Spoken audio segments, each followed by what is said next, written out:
Hi, welcome to my channel. My name's Chance, and it's time to talk about board games. Today we're looking at a new co-op and solo title called Time to Panic. Now this is from Ivy Studios, and to be honest, I have very mixed feelings about their catalog. When they hit hard. Like Fractured Skies in my top 10, and Scales of Fate just moved in my top 20, but others like Moonrakers and Pillars of Fate just haven't landed for me. So I went into Time to Panic with a mix of excitement and a little bit of caution. Did they do it again, or does this one miss the mark?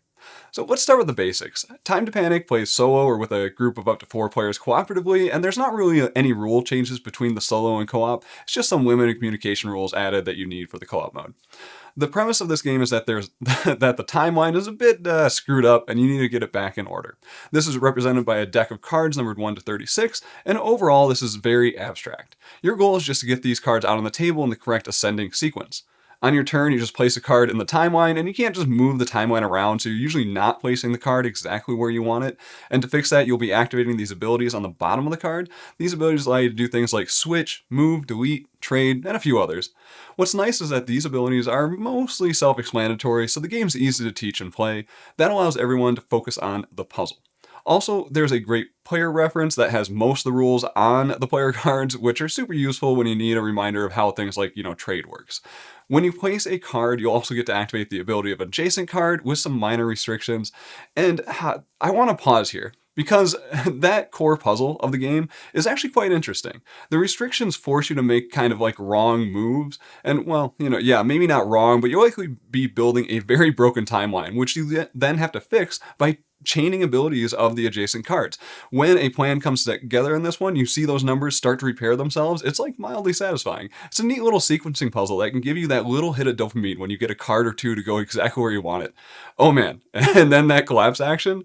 If you have the perfect sequence somewhere in your timeline and you trigger a collapse, you can remove those cards, and it's so satisfying. It's like 2 cards removed? Yeah, okay, not bad. 3 cards? Oh, that felt good. Then 4 cards? Now we're cooking. But now I have to talk about the other deck, the Panic deck. The game has 3 difficulty levels: Mild Panic, Panic, and Total Panic. These decks basically do the same things, just the harder ones tend to flip more cards over. Oh yeah, did I mention that there's a slight memory element in this game? The harder difficulties definitely leans into the memory element more and more, and I have to admit, that's not really something I enjoy about this game. But back to my thoughts on the Panic deck. So now I play a lot of solo games, and I've talked about the Lucky 7 and Food Chain Island before. In those games, you learn to manipulate and prepare for that randomness. You look back at a loss in those games and say, I see where I could have played better. So does the Panic deck give you that same feeling? No, not even close. Like, I'm struggling to find the words of how much I dislike this mechanic. In theory, Panic should be that feeling of having too many options or a high stakes choice. But when I flip a Panic card here, I don't panic, I just sigh. You spend your whole turn making a brilliant move, feeling like a genius, and then a card tells you to shuffle 3 cards around or delete a gap that you probably just created. It doesn't feel like a challenge to overcome, it feels like the game is just undoing your work. Every time I draw a Panic card, my shoulders drop, my smile fades, and I'm just left with that feeling of like helplessness. I finish a game of Time to Panic and I can't point to a single action or even a strategy that I should have changed. I get to the end and it's more like, well, that just happened, I guess. Now, it's not like there's no skill here. I did get better with each solo play. It's just that these improvements felt like shots in the dark and less like learning something. If this was like a 15-minute Oink style tiny box game, I might say like, sure, give it a shot. But you know what, 40 minutes for the co-op experience, that means it's not really a filler. And there's so many better co-ops and solo games out there.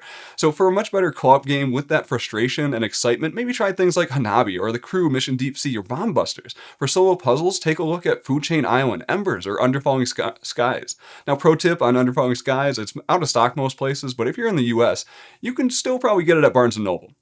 And okay, you're probably like, but Chance, I need a time-themed co-op game in my collection, and this is the only one that I know of.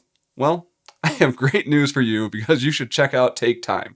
It's a great co-op where each session only lasts like 5 to 10 minutes. Now, I should mention that, as usual, the production of this game is top-notch. Ivy Studios knows what they're doing when it comes to design.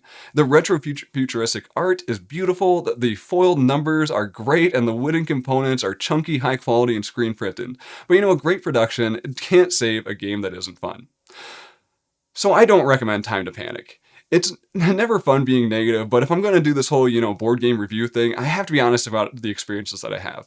And I'll probably get like a solo playthrough post of this game if you want to see this game in action. So keep an eye out for that if you're still like, I still want to know a little bit more. But that's going to do it for today. So thanks for watching and thanks for spending your time with me. I always appreciate it, and I will talk to you next time.